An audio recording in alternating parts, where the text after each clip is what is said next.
Join the Wide Whale team May 29th at 3 p.m. Eastern for part 2 of our 3-part virtual event series, Voice of the Resident. For part 2, we will look specifically at residency. Using AI topic analysis, we've analyzed the free text of 400,000 Google reviews from residents of hundreds of top multifamily groups, including the NMHC Top 50, to identify how often 50 key topics are mentioned by residents. By filtering for and analyzing the topics by life cycle stage, we can isolate which topics are more influential during residency, versus tour, or renewal. Go to widewhale.com/data to sign up or find it in the revised community. That's widewhale.com/data. Elizabeth, welcome to the show. Hi, Mike. Thanks for having me.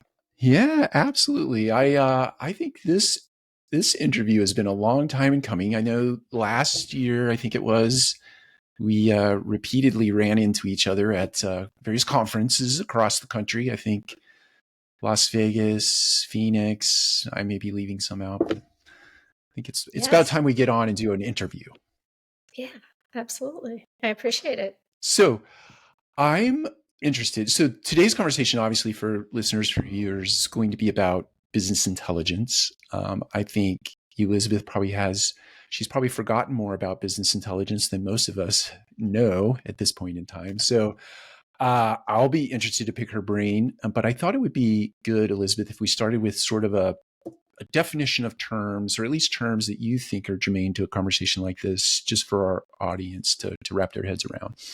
Absolutely. And I appreciate that, because it's always good to set the table before you start eating. And we want to do that here today. I was a real estate person for many years. And so this kind of world of data, I'm more coming at it from a real estate operator perspective than from a data scientist or a engineer perspective. But I've learned a lot over the years working with and at technology companies as kind of the business stakeholder.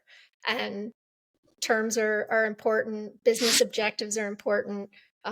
We are a data platform. So our primary purpose is to do what we call ETL work, which is extract data from core systems. So primary systems are generally in the multifamily world. Kind of look at the operating system of the property management systems. We extract the data, we transform it, and that's really our IP, is the data model, the transformation layer. And then we load the data. So the ETL, is loading it and kind of pushing it into its end state use. BI is a business intelligence or front end visualization tool. So BI softwares could be Tableau, Power BI, Domo. There are quite a few out there that are not industry specific. And in each industry, technology solutions like ours come up and say, okay, our industry is totally different. So we need to have a solution that uses our dictionary, our commonly used data, and the dimensions and the structures. So like in real estate, it's, oftentimes it's by date, but it's also by property, by unit type or bedroom count. So all the things that are really specific to multifamily. And our data visualization tools need to be able to support those dimension data sets in a way that makes it easy to do a report or a visualization on things like, I want to know what my ad source is, my cost per ad source for 2 bedrooms, which is, not just a simple query. It's kind of a dimension query. So that's business intelligence is really the visualization. And you can use, off the shelf solutions, but then you have to have someone kind of make it multifamily specific. Sure. Or you can go with an industry solution. ETL, the transformation layer is what does a lot of what we talk about with standardization and normalization, really making the data common and consistent so that if you have multiple source systems like PMSs, a lot of owners have different management groups. Those different management groups, they may all be on Yardi, but they may be storing data in different ways. So how do you get it into a common and consistent format? That's kind of the goal and purpose of a standardization or a common data model in order to make everything occupancy means occupancy. That's kind of the big one, because every company has like slightly different definitions of how they want to see things. And these tools should have the flexibility to let people kind of look at things defined in the way that they want to. So I think I got through most of them. Did I miss any of No, that? you didn't. You did use IP, your IP as something. So just for our, Intellectual property, that's the yeah. lawyer in me saying, like here's the important stuff. Here's the stuff that like isn't usually people, when we're referring to IP, is like the stuff that's our special sauce, like what you're not pulling from off the shelf. It can be everything from your knowledge of the industry and how you suggest or put together KPIs. For us, it's our transformation layer is our common model. So how we take data from all these sources and make it common and consistent. That's kind of the true value of our platform, is that you can take data from different sources, and then by putting it into a common consistent format, you can push it into a BI tool, or you can use it for feeding other applications like AI tools if you want to know sentiment analysis, or you want to be able to run certain analysis with data in an AI application. You need to have good data. That makes sense. Yeah. I want to maybe take a little bit of a trip back in time, because business intelligence it's not new to our industry, but there have been a lot of hurdles, a lot of impediments. You just sort of started to broach some of those. Yeah. um, if we go back in time, I want to say, please correct me. Let's say this was 10 years ago. I was sitting at a conference and I was listening to a gentleman at a REIT, I think. Maybe it wasn't a REIT, but it was a big company. And they were just introducing BI as I'll call it a concept, but I think it was a real construct at that time. And they were talking about dashboards. And then let's say fast forward 2 years later, I saw that same guy do a presentation and they had built 480 dashboards. And he thought BI was the worst thing ever because he took it too far.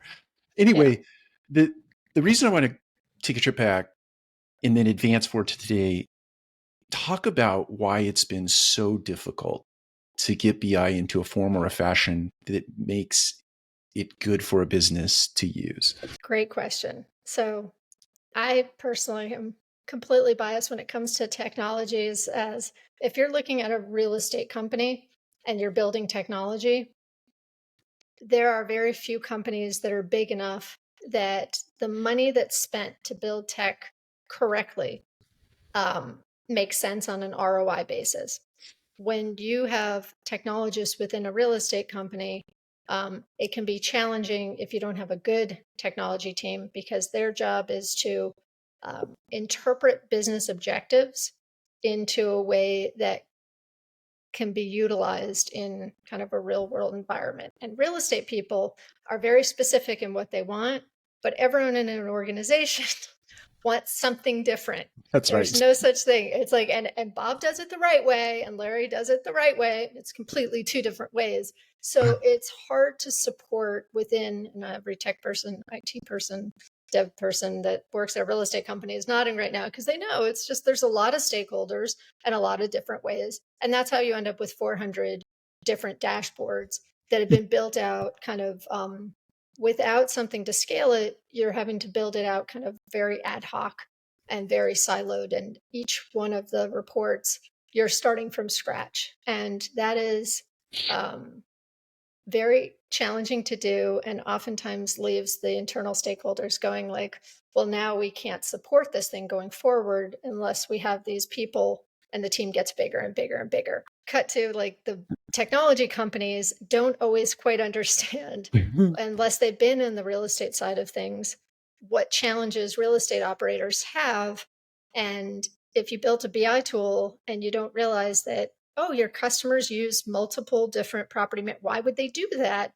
Well, they would do that if they used multiple managers, but there's lots of clients who also use just one because they have their own in-house. And if you started with just one company that's using it in-house and built a platform that only supports one, and then it might take you a couple of different clients before you have one that says to you, well, I use 4 different management companies, and doesn't maybe even realize that being on the same, even if all those management companies are on the same system, that still could have challenges in terms of like financials.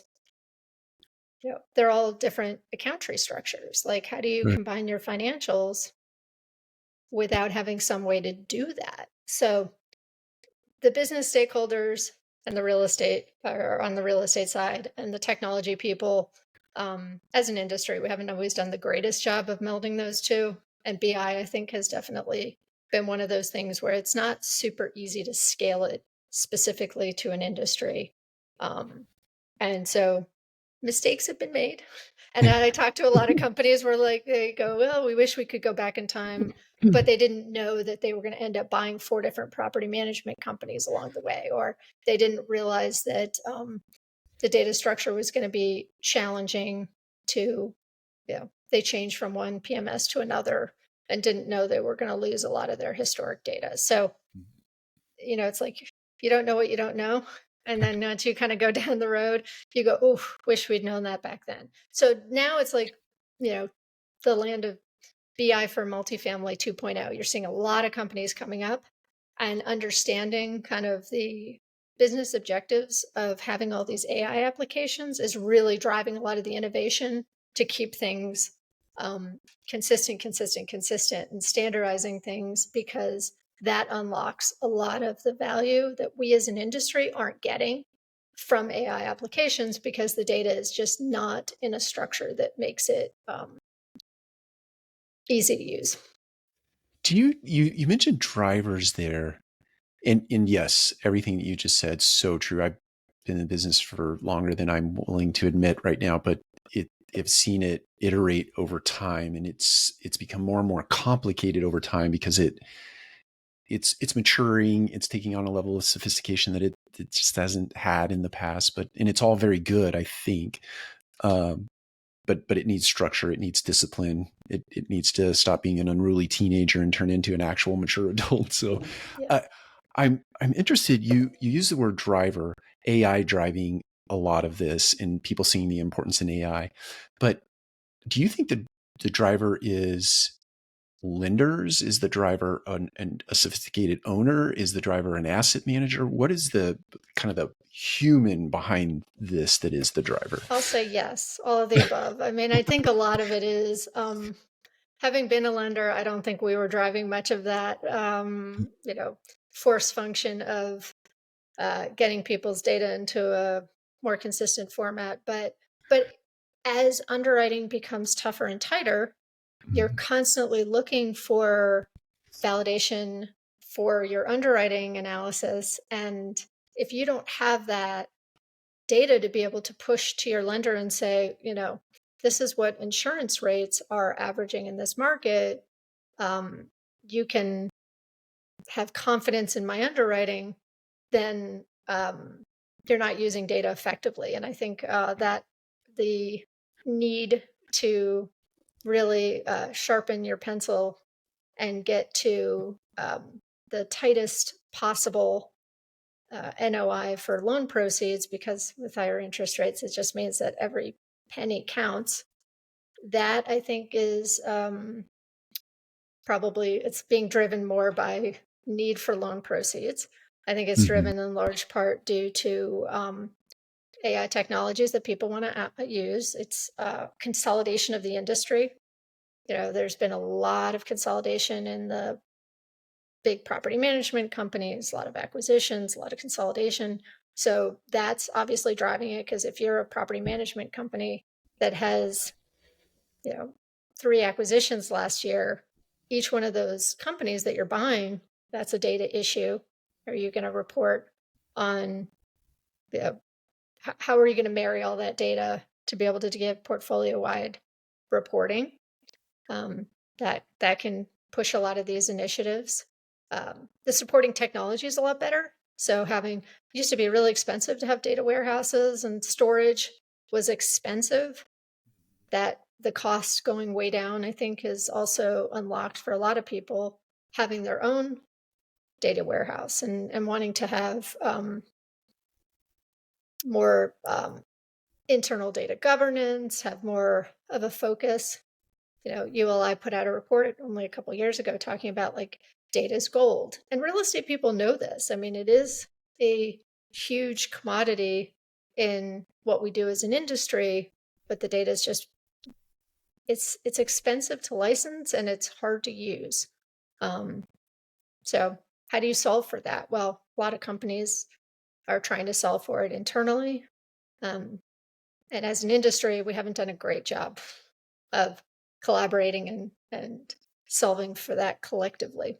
You bring to mind, it sort of touches this area of the business, or maybe it completely does, but you bring to mind MITS, something that was developed like 20 years ago. And the way I define it in my head is trying to get all these disparate systems to sort of coordinate and at least talk to one another, speak to one another, so that we can integrate in a more seamless fashion, right? Yeah. And it's no different in data. I mean, maybe to just put a real exclamation point on the points that you're making, how I label a state might be like, I might spell out the word Missouri versus just using the initials for the state. It's something as little and as nuanced as that makes it difficult. Yeah. I mean, we see a property will get onboarded and you've got managers writing Google as their ad source in 5 different ways. Yeah.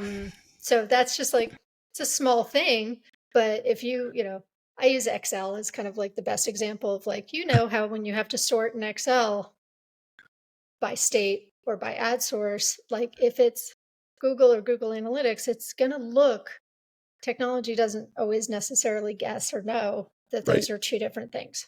So that's a process of just getting your data in one place, in one shape. But then you've got like this weird stuff that we've been seeing. It's like, oh, you got the same name of the property in like Whispering Willows, there's like 20 of them across the country.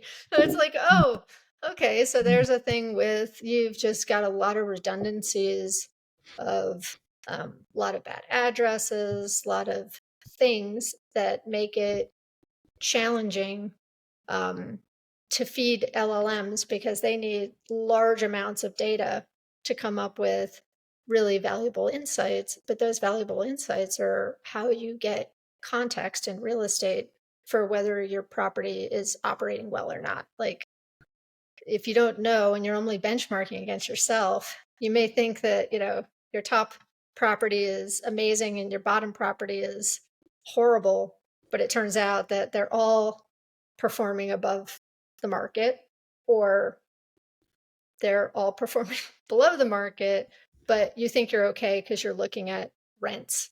Our data sets are fairly limited when it comes to being able to do true,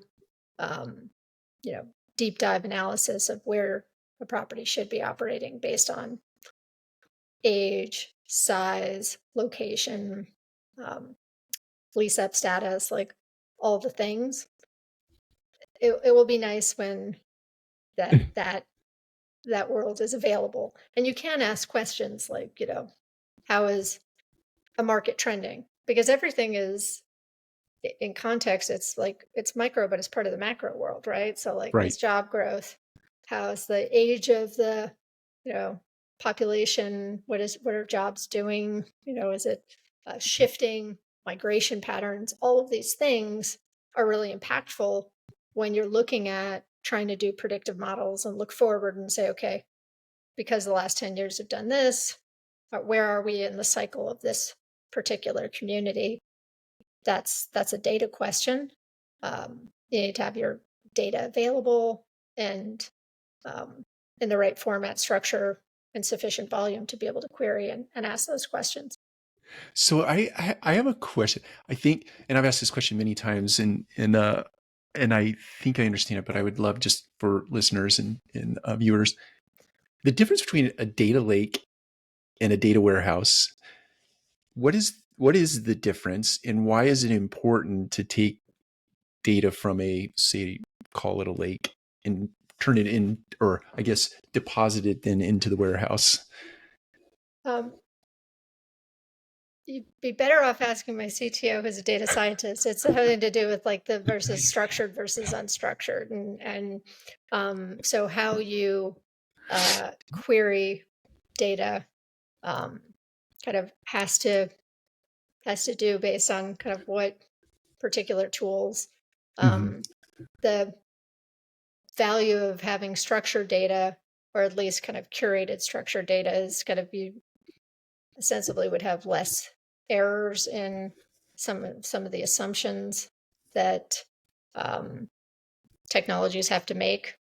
Sometimes they're not always super strong on making those Yeah. assumptions, but it kind of depends on the customer. Like I always tell people, start with your business goals, because technologists, Yeah. like you work backwards. Like, what are you hoping to accomplish? Do you just want to have all your data in one place, or are you looking to do something very specific? Because in real estate, or at least non-technical worlds, it's always more is better. Like people will say, I want the option to do everything. You're like, well, sometimes adding too much optionality can actually reduce functionality. So that's the question, is like, what do you really want to do with it? Like, what are your immediate use cases and needs that you're trying to solve for? And then, kind of your 5-10 year plan, if you have thought ahead that far. And that can kind of help guide as to like what solutions you're looking at. Good consultants are great in this area to kind of help with Mm-hmm. getting to, how do we set this up? How do we structure it? What off the shelf tools, if there are any, are the best for our purposes? So, yeah, we do store our clients' data for them. So that's kind of like part of the process, but we can also plug into their data repository and kind of push the data through if that's something that they want. It's kind of, there's no one size fits all in Mm-hmm. technology, especially when you're talking enterprise solutions. Like, kind of have to work with each client and go where they are, because they're always using like multiple, data sources or systems that they want to be able to kind of plug in. So that's kind of, you go Yeah. through and I say, think all right, what's your tech stack? What do you want to use this stuff for? that's right. I think the really important takeaway there is that you always start with the end in mind. I think if we go back and reference the gentleman that did the presentation like 2 years removed, he was excited. Then he gets back and he's doing the presentation like, I have 400 dashboards. There was no kind of like, what are we trying to accomplish here? And as such, you had dashboard creep, and suddenly you're realizing that the price of water in Tulsa, Oklahoma on a Tuesday afternoon at 4 p.m. doesn't really matter in the bigger scheme of things. Let's pay Yeah. attention to the 8 to 10 drivers Yeah. of our business and maybe some subsets of that data to make informed business decisions. It's kind of like the just because you can doesn't mean you should Yeah. axiom. Yeah. Yeah. And that's another reason why the kind of technology gets exciting, is like what you want to do. And we all call this AI, but it really isn't. It's just like business rules around this stuff. Like, what are Yeah. the things that are moving the needle the most? So, like, tell me what drivers are having the biggest impact on my NOI. Because to your point, if it's you're looking at water, but you're missing like the forest through the trees, because like the water bill doesn't really matter, doesn't really, pet rent doesn't really, unless you're just like trying to get just like those tiny little incremental changes. But Sure. first, look at, what's your days on market, like, or your days to turn. Are Right. you falling within the market, or are you, taking 5 times as long to turn a unit as everyone else. Well, sometimes that kind of thing could be way more impactful than trying to um, drop some utility expense or something like that. So like really seeing where am I failing or where The, am I succeeding, and kind of set those as your watermarks so that you can kind of learn from those, I think is important. I've oftentimes the BI tools that I've worked with in the past, which I'll leave unnamed, but they I really so when you work in the business for a long bit of time, your gut sense becomes attuned to what drives a business, what doesn't drive a business. And I'm speaking about multifamily specifically, but you kind of I often describe it as like you walk out to a property, you open the door to the business, and what comes out is either a smell of dirty socks or a smell of apple pie, and you can kind of sort of sense that the business is operating well or it's not. And then what BI does, or at least in my world, was it validates those things that I think are missing in that dirty sock scenario, right? Be it inventory's taking too long to get Yeah. online, Yeah. my salesperson is not well trained, and so on and so forth. Yeah. BI is a great validator for that information. What are your outliers? And Right. like we have goals and alerts, which I like, because it's Mm-hmm. basically it's like, okay, set what your target is and then notify me if I'm missing something. Right.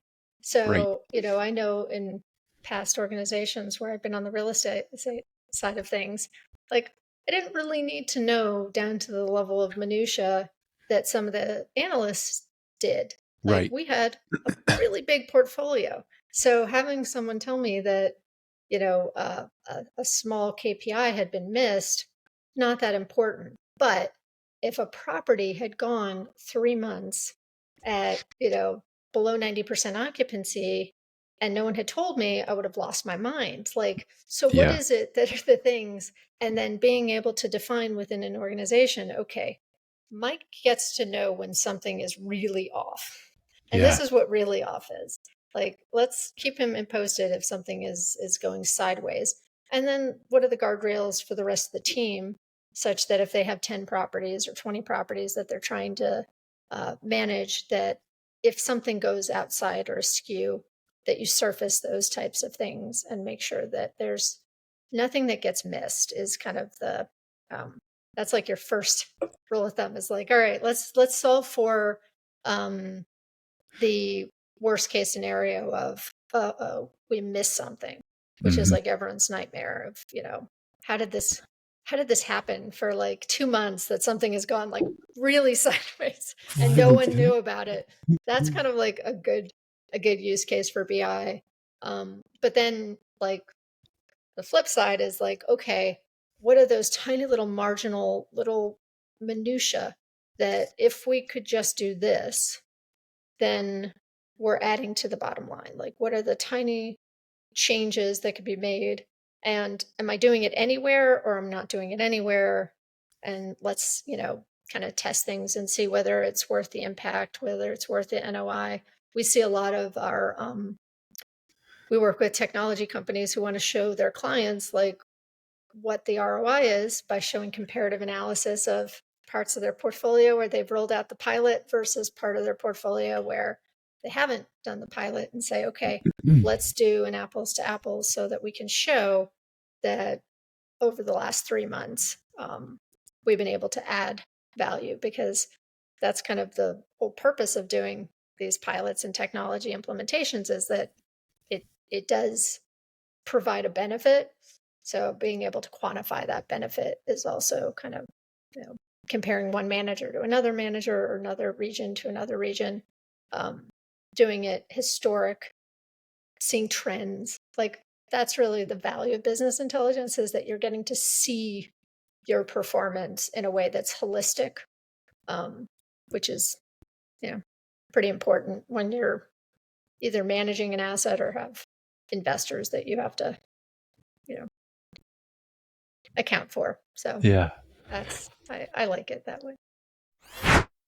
Join the Wide Whale team May 29th at 3 p.m. Eastern for part 2 of our 3-part virtual event series, Voice of the Resident. For part 2, we will look specifically at residency. Using AI topic analysis, we've analyzed the free text of 400,000 Google reviews from residents of hundreds of top multifamily groups, including the NMHC Top 50, to identify how often 50 key topics are mentioned by residents. By filtering for and analyzing the topics by life cycle stage, we can isolate which topics are more influential during residency, versus tour, or renewal. Go to widewhale.com/data to sign up or find it in the revised community. That's widewhale.com/data.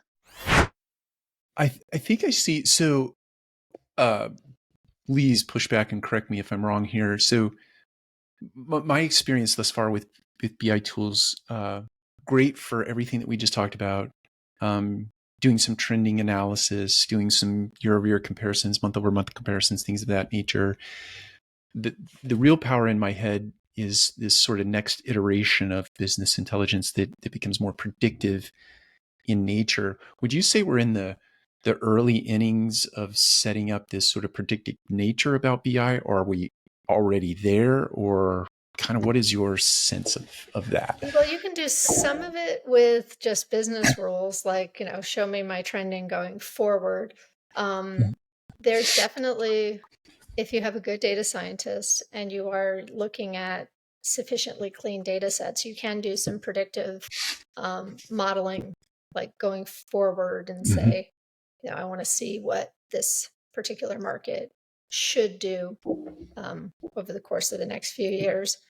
It's hard to do at scale for many companies. Like, there aren't a lot of tools out there that are offering forward-looking predictive models on the AI side. And I think a lot of that has to do with just not sufficient amounts of clean data to run these LLMs. Like, they require a lot of data and not necessarily the most accurate if you don't feed them the right data, or if you give I was very fortunate in my last company. I had a data scientist that kind of taught me how like training models work, and that like you constantly have to test your assumptions, and that those assumptions then change over time, so you're constantly like recalibrating what you think versus what you know. But yeah, there's so much that can be done, but it does require, like, I think a lot more data in order to be super efficient. Like, the data sets that we look at in real estate, I don't think are sufficiently granular or in volume enough that you can really make confident future projections. I'm sure someone's going to prove me wrong on that, but The comments are lighting up now. I know. Do you foresee? I think I was having this discussion with you just the other day. Forgive my memory, but we were talking about.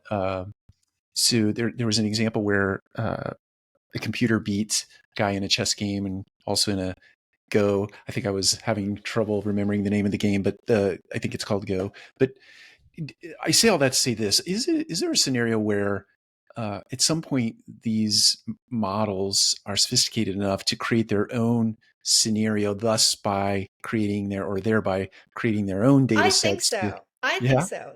That's my theory. And again, not a data scientist, but I think that there is an argument to be made that if you had enough data and looking at all these other industries that have been able to accomplish some of these things, that you are able to come up with actually impactful outcomes on things like, well, this particular submarket where we're buying. I want to buy, or I have a 100-unit building, and that submarket looks exactly like another submarket across the country. Yeah. And on the inputs that are the most impactful.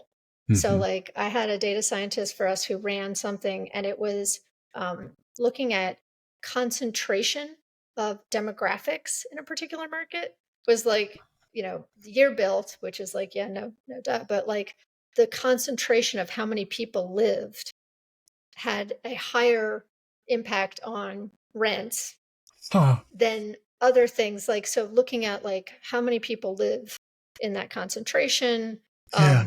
the annual incomes, the age, those are things that like might have a greater weighting, such that if you're trying to take a submarket that doesn't have a lot of velocity, but you Yeah. take another market that also doesn't have a lot, but has the same weighted drivers that you could apply. And you could say, okay, you meaning our large language model would be Yeah. able to say, okay, I'm able to take the sales that happened or the data that's occurring in this submarket and kind of in the aggregate create a good model that says when the submarket looks like this and X, Y, and Z occurs, like people are migration is Right. occurring, that we can apply and say, okay, rents are going to drop by 7%. Now, the question is like, is it missing outliers? Is it missing things like that particular property is on the north side of the street and that, Sure. so you'd have to make sure that's where like having a lot of data is really impactful, because it's the thing that you miss that could be the thing that is really having the highest impact on all real estate is. So we're snowflakes, but it is unique, right? Like it's like Yeah. the weirdest things. Student housing, it's got to be walking distance, and what if there's a bar that opens up right next door? Now your rents go way up, like Right. the most popular bar. But Yeah. those are the things that are like hard to, unless you have a lot of historic data, unless you're looking at it in large swaths of the country, to get to a predictive model that says, yes, if this, then that, because it's seen it enough times that it can have a level of confidence that it can apply it, then your data could be, or your outputs could be garbage. You bring up or we've sort of people, the human in this equation, right? We all love tech. We all love what tech can do for us. We love what tech will be able to do for us in the future. But to use your point about the bar across the street, the very popular bar, you still need a person on the ground or someone in the market to validate Yes. inputs, Yes. right? And Even if the technology says this is an outlier, you still need that. yeah. Well, and we all know this, right? Right, Like you've right, looked at reports where like that's garbage, like right. it's like the worst. Um I'm always super careful to add, and I try in every conversation about all this stuff, like the humans are still super important in this equation, because we've all seen properties where the manager is beloved and manages to have outperform despite all these things that Yes. suggest otherwise. So like there's definitely unquantifiable human elements to people. Just like the aesthetic, they like the color of the building, or they like the views that you can only get from that particular floor. There's just a lot of things that make having broad brush conclusions when it comes to data hard. But that's where it gets interesting, where if you have the data on that particular property, you can see, is the trend specific to the property, or is it tied to that manager? And the second she started, things started getting much better. Right. What is it about her? And the nice thing is you can then say, okay, like, it's how I used to manage salespeople, is like, it's always, you start with kind of like looking at your funnel. So here it's like you look at all your data sets, and then you're trying to target what's the thing that makes this either outperform or underperform the comp set. And then can I replicate that? Or can I look at other properties that maybe are similar and try and solve for whatever issues that property is having, whether it's staffing issues? Like that one, I think is something I really want to drill into more, because I think it's super impactful. And I don't think we've done enough as operators to really drill into what is the impact of staff on performance, the amount of time a tenant has stayed or a manager has stayed at the property. What about the resident? Like, what are we looking at from a, um, we're doing some more interesting sentiment analysis, but like, what's the temperature of this building? Is it, everyone there is miserable? Are they happy there? Most people would say that probably correlates to the how much they're paying in rent and how nice the property is. But okay, great. Then if that's the baseline, then what are the outliers that we need to look at and say, if someone lives in a building that's dilapidated, but they're all still happy, what's causing that? Like what's keeping them happy? Is it the manager? Is it something else? Like what are the things that even in the face of what we anecdotally would think would be like, oh, if it's this, if it's a Class A building with tons of amenities, everyone loves it. Well, maybe not. Like, okay, why? Why do we have turnover that's so high? What's the issue here? And then as a, kind of the manager, the regionals can start to go, okay, now I know what I need to fix. And if I have a property that's doing really well, that's a like property, how do I figure out how to clone what's happening here? Right. That's So right. I'm curious as an operator, if that's what you guys like. Did you use your BI for that, or did you do those exercises on some Yeah, level? I'm sure. it was all part of a kind of a structure. We used scaling up as a structure to govern like an overall governance of the business, but part of that governance through meeting mechanisms, the BI was in the room. So we would literally bring the BI dashboards up on a big screen, red light, yellow light, green light, and we would not focus necessarily on the greens. We would acknowledge them. We would use them as an opportunity to celebrate successes. Yeah. The yellows, we were, something looks like it's about to go off the rails. Is it really? Is it not? What might? But let's ask some questions downstream to make sure. Yeah. And then those red lights, I think to your point, we were using those red lights to get things back on the rails, or hey, look, we know that's red. We're okay with the red. Here's the reason why we're okay with the red, because whatever business context is falling outside of the rules right now. But we all know that. But we're not losing track of it either. At some point, we have to fix that broken staircase in that one building that we're not occupying right now. Right? Yeah. So, Yeah. So we don't lose track of things like that. But yes, to answer your question, we use that as it was, I don't want to reduce it to a data point, but it was a data point or a set of data points that we used in combination with a lot of other data points to drive decision-making processes. Yeah. It's kind of a roll-up view that helps to guide, but it helps you be proactive as opposed to reactive.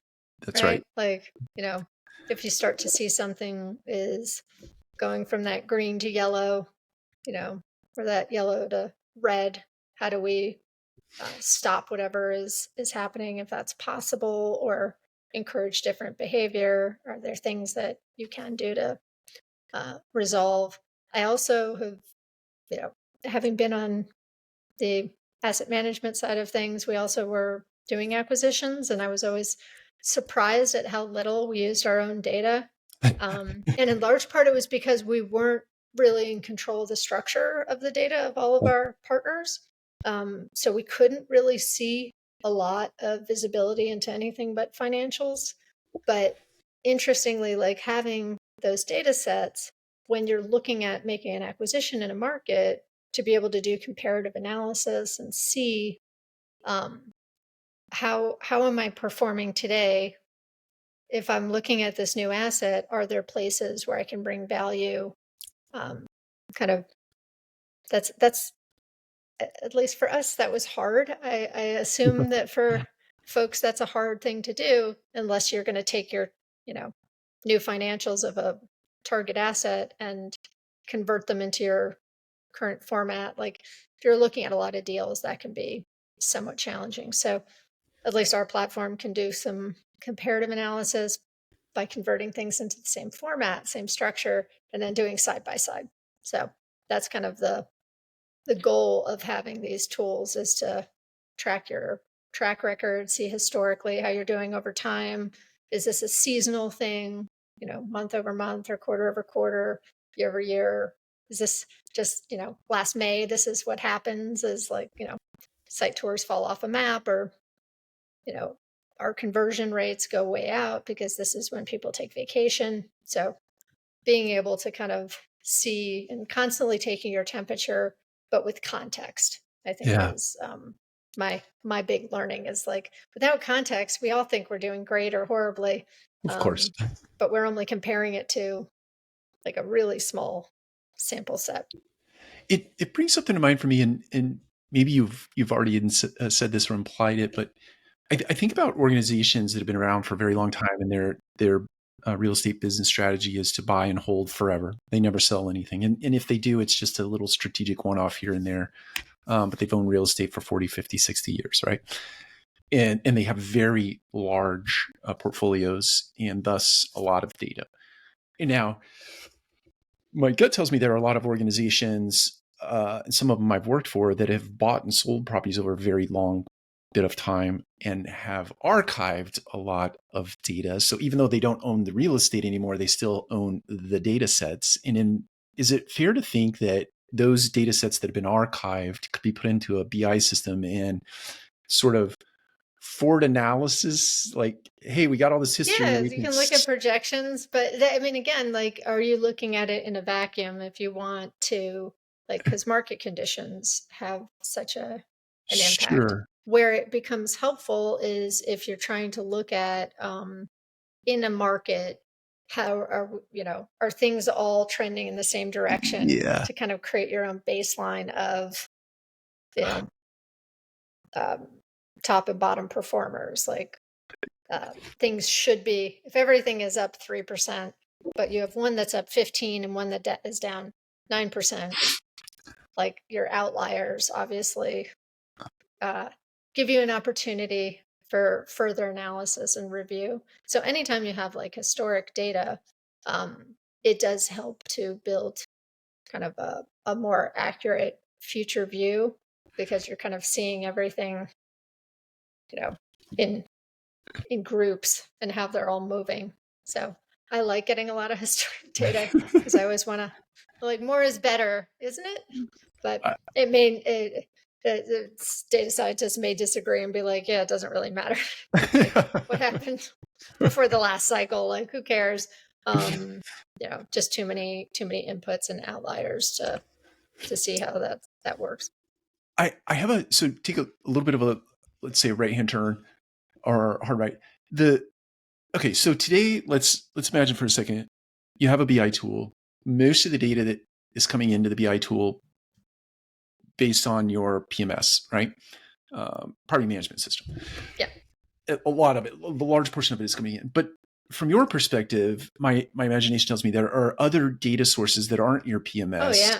What, like, if a company's thinking about putting a BI tool in place today, PMS is obvious. That's the obvious one. What other data sets do you think you should pipe in?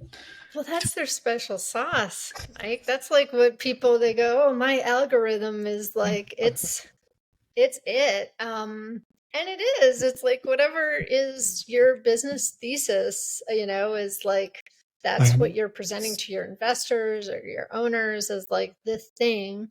Right. But, it could be online reviews of your managers. It could be like what trainings they've completed, or it could be demographics, like, what are the big drivers of industry, or what makes a particular neighborhood. Crime scores, I think, are a big one for people.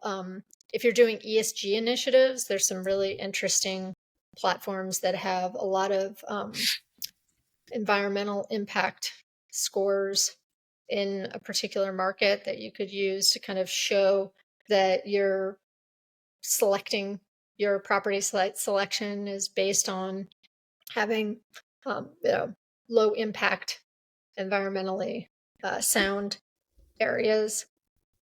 Lots of stuff that you could look at that could potentially, it really is kind of dependent on the sponsor. A lot of them use their CRM data. Yeah.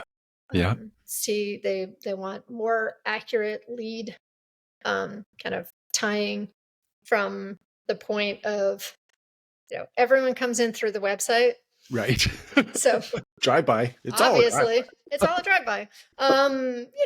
But then okay, let's follow that customer's journey. Let's see, they came to us on our Craigslist sourced leads. Do they have higher delinquencies than our Facebook leads? But that means not just tying it to the ad source, but also all the way through to your delinquency data and who's not making payments. And that's an interesting one. As a lender, I wanted to know, is it a predictive, if someone starts paying closer and closer to the date, or starts making payments slightly farther out than they have been, sometimes that can be a predictor of an early predictor of delinquency, is how, if they were doing it on auto pay and then they stop, there's all these different data points that you can start to look at,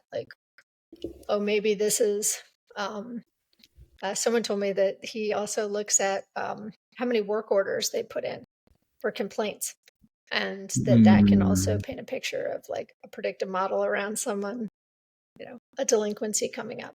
So these are things that you still need to tie the data together well from kind of your marketing funnel if you're going to look at it that far back. And the PMSs don't always necessarily tie all of those things together nicely and cleanly. So a lot of these new, CRM tools are definitely adding functionality in terms of lead attestation, which is a struggle for you and I were at the Digital conference talking about lead attestation. That's right. So painful. Yeah. But that's a good one. I think I would also probably add consumer sentiment, or Google rating scores, reviews, and things of that nature. Same thing for team member sentiment, whatever survey platform you might use. But it leads to maybe a punchline question. If data is gold, you mentioned ULI earlier, Urban Land Institute, right? And data is gold. We've all known that for a very long bit of time. In that scenario, a lot of people who have been made king over the years decide, I like my gold. Everyone owns the data. I own it. You own it. We all own it. Everyone owns it. Right. But we all own it in these sort of different, places where we store our goal. Do you think people become protective in that, or they see that as an opportunity for a rev gen, meaning, great, Elizabeth, you want my data? It's X amount of dollars to get my data. And so does this other person, and everybody starts charging for the data. And I only asked that question because I heard Mark Zuckerberg's going to start shutting off the data at Facebook. Yeah. Well, if you have good data and you are able to charge for it, absolutely. Right. I think the question, it becomes have you done anything to transform, to make the data better? Or is it just that you're trying to pass it through, in which case maybe it's more of an integration, which is a word in our industry that means every data connection is an integration. I've got to stop just being it's not really an integration, and just be yeah, sure, it's integration, because it's either a term of art or it isn't. I'm not quite sure which of the two, but I think a lot of people just need to be thoughtful around how the data. I'm a big proponent of ethical data policies and treatment. Our residents are entrusting this as their housing. It's their biggest expense. So,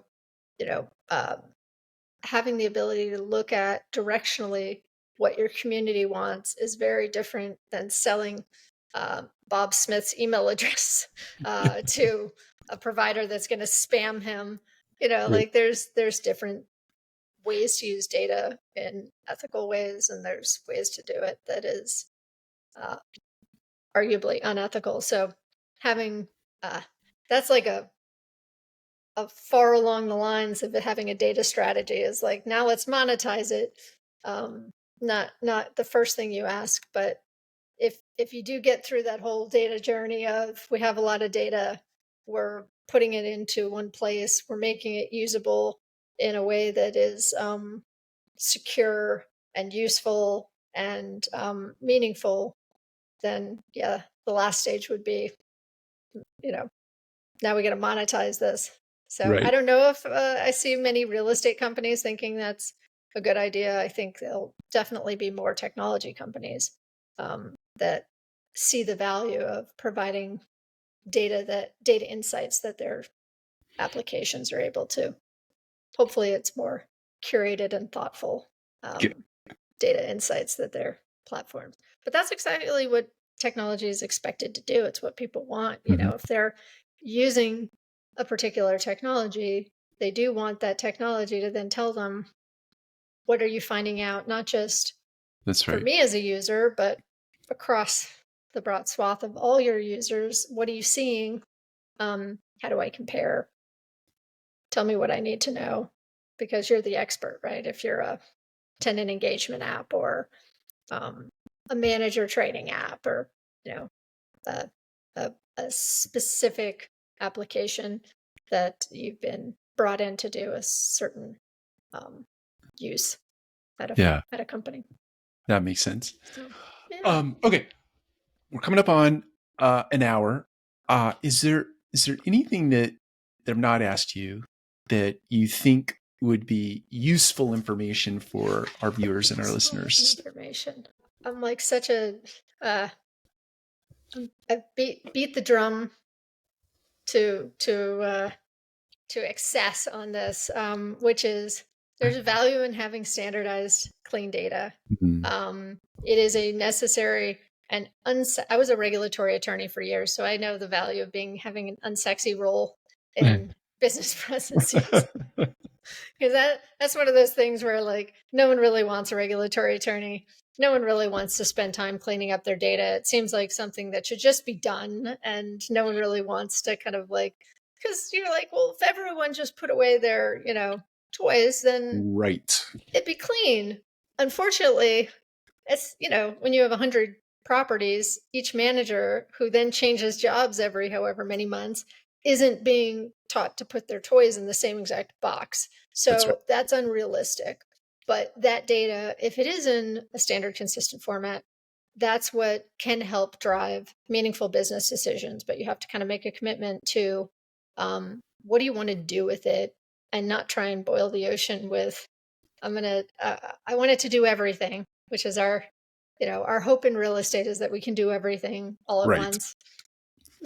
Come up with a plan, a target, an end goal, an initiative that has real impact, and then kind of put a plan together for how you want to test little initiatives to see, is having a data strategy right for our organization, or are we too busy to even think about it? Is there other people that can come in and help us to put this all together? And that's kind of my drum that I beat, which is, there are these amazing applications out there, and we as an industry have some work to do in order to be ready to take full advantage of them.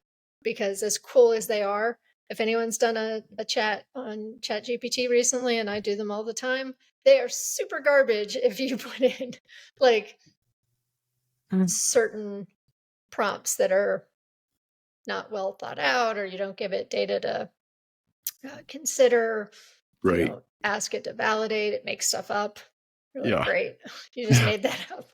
And it's like, yes, I did. So there's that. Garbage in, garbage out has become kind of like my least favorite thought that I have at least once a day. But only once. Yeah, maybe more, but always good to talk to you, Mike. I really appreciate this. It was thank you. I appreciate you, both as a business person and also as a human. And I've had some incredible conversations with you. And I think what you're trying to do for the industry, what you are doing for the industry, is really important work. And anything that I can do to support that along the way, I want to and I'm willing to. So I appreciate that. Yeah, no, this is fun. I get really excited about it. So I welcome anyone, and we're online, revolutionre.com, if anyone wants to reach out. I enjoy even having Mike and I just have conversations about like stuff, like, yeah, because there's a lot that can be done. Um, there's some work to be done, but there's a lot that can be done, and it really could open a lot of avenues for the industry. So I appreciate the time. true statement. Likewise You for too. everyone else. We'll Thanks, see you guys. next time. Multifamily All right. Collective. Have a good one. Thanks.